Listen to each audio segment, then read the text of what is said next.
اعوذ باللہ من الشیطان الرجیم بسم اللہ الرحمن الرحیم فذکر، تو اے نبی آپ تذکیر کرتے رہیے. فما انت بنعمت ربک بقاہر ولا مجنون، تو آپ اپنے رب کے نعمت سے، اپنے رب کے فضل و کرم سے نہ کاہن ہے نہ مجنون ہے. یہاں بھی دیکھیے وہی اسلوب ہے، خطاب بظاہر حضور سے سنایا جا رہا ہے، اصل میں ان کو جو کہہ رہے تھے آپ کو کاہن یا مجنون یا شاعر، نہیں، آپ اللہ کے فضل سے نہ کاہن ہے نہ مجنون ہے. آپ ان کی باتوں پر نہ جائیے، یہ بے وقوف جو کچھ کہہ رہے ہیں بس سن لیجئے، ایک کان سے سنیے دوسرے سے نکال دیجئے، اپنے کام میں لگے رہیے، تذکیر کرتے رہیے. بالکل وہی بات جو پچھلی صورت میں بھی آ چکی ہے. فذکر فإن الذکریٰ تنفع المؤمنین، اہل ایمان کو تو فائدہ پہنچائے گی نا. آپ تذکیر کرتے رہیے، کیا پتا کسی کے دل میں ایمان کی وہ کلی کھلنے ہی والی ہو، کیا پتا ہے. آخر بڑے سے بڑے دشمن بھی تو آپ کے ایسے ہوئے کہ پھر ایمان لے آئے، ایسے لوگ بھی تھے. اور یہ کچھ پتہ نہیں ہوتا. حضرت عمر کے بارے میں بھی آتا ہے ایک یعنی اہم واقعہ تو وہی ہے کہ جو ان کی بہن کا قول ہے، جس کے نتیجے میں پھر فوری طور پر جو ہے وہ سمجھیے کہ بند کھل گیا. اس سے پہلے حضرت عمر کو بڑا شوق تھا کوئی اچھا خطبہ ہو اور اچھا کلام سنے. تو ان کے کہنے کے مطابق کبھی کبھی وہ چھپ کر سنتے تھے حضور کی باتیں، حضور کا کلام سنتے تھے. جب رات کو کھڑے ہو کر حضور صحن کعبہ کے اندر کھڑے ہو کر، آپ حرم میں نماز پڑھتے ہیں، قرآن پڑھ رہے ہیں، تو چھپ کر سنتے تھے. اور تاکہ یہ کہ وہ لذت جو اس کلام کے اندر ہے، یہ مٹھاس ہے، تو اندر ہی اندر تو وہ جیسے کہ اندر ہی اندر چیز گھر کر رہی تھی. ایک وقت میں آیا فاطمہ بنت خطاب رضی اللہ تعالی عنہ، حضرت عمر کی ہمشیرہ، تو انہوں نے جب یہ کہا کہ عمر چاہے ہمیں ہلاک کر دو، اب ہم اس دین کو چھوڑنے والے نہیں ہیں، تب وہ جو سمجھیے کہ وہ بند کھل گیا، ایمان لے آئے.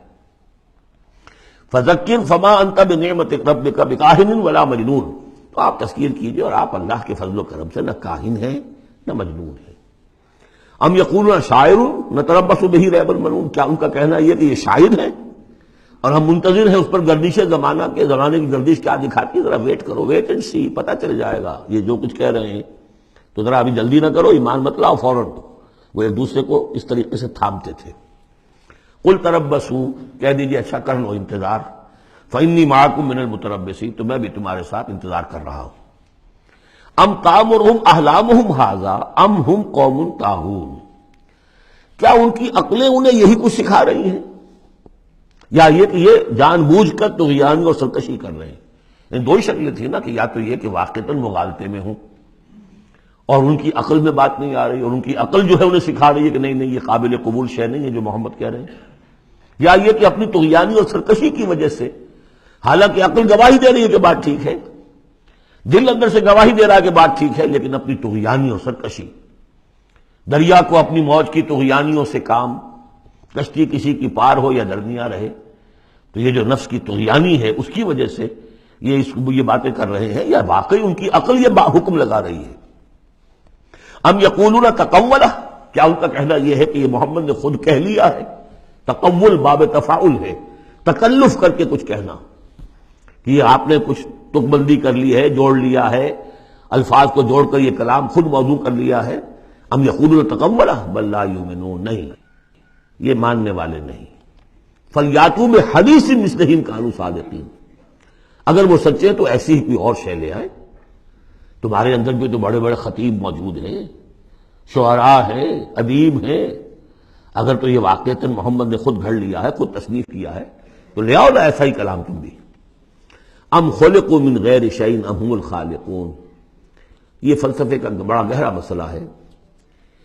کیا یہ بغیر کسی کے بنائے خود بن گئے ہیں، یا انہوں نے خود اپنے آپ کو پیدا کیا ہے؟ ظاہر بات ہے کسی شے کے لیے دو ہی شکلیں ہیں، کوئی شے کسی کے بنائے بغیر خود بخود تو نہیں بنتی.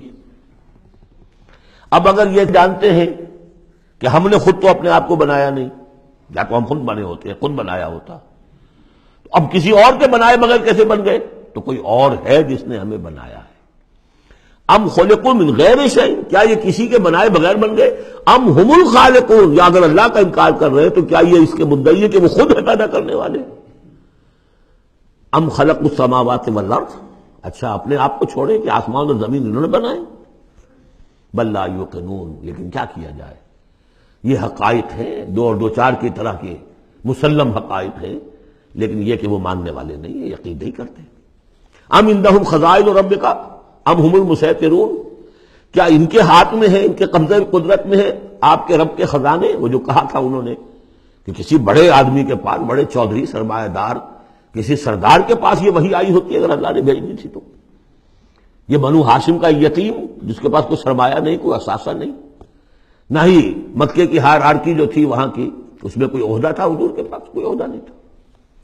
بہت بڑا عہدہ حضرت ابوبکر کے پاس تھا، قتل کے مقدمات کا وہ فیصلہ کرتے تھے کہ فلاں مقتول کا خون بہا کتنا ہوگا۔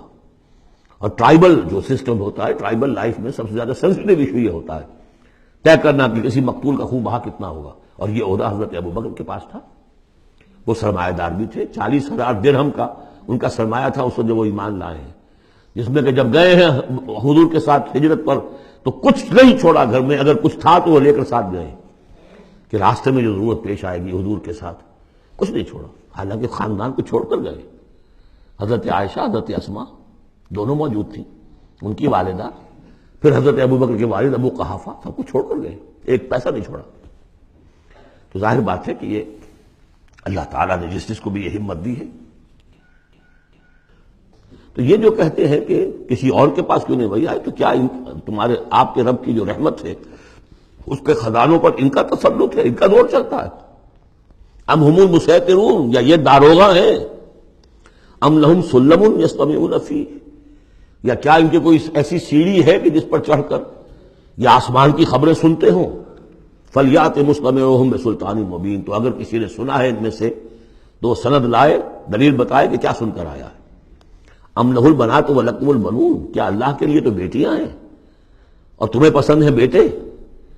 ام تسألہم اجرا فہم من مغرم مثقلون، اب دیکھیں یہ جو سوال، کیا یہ ہے، کیا یہ ہے، کیا یہ ہے، کیا یہ ہے، زور خطابت اس میں جو ہے، جیسا کہ میں نے عرض کیا تھا کہ فصاحت اور بلاغت یہ گویا کہ معراج ہے، یہ حصہ جو ہے قرآن مجید کا، قرآن کی فصاحت، بلاغت، ادبیت، عذوبت، یہ اس کی معراج ہے۔ ام تسألہم اجرا، تو اے نبی کیا آپ نے ان سے کوئی اجرت طلب کر لی ہے جو یہ بدک رہے ہیں اور آپ کو وہ اجر دینے کے لیے آمادہ نہیں ہے؟ ظاہر بات ہے جواب تو سب کا نہیں ہے۔ ام تسألہم اجرا فہم من مغرم مثقلون، کیا آپ ان سے کوئی اجر مانگ رہے ہیں کہ یہ اس تاوان کی وجہ سے بڑے بوجھل ہو گئے ہیں؟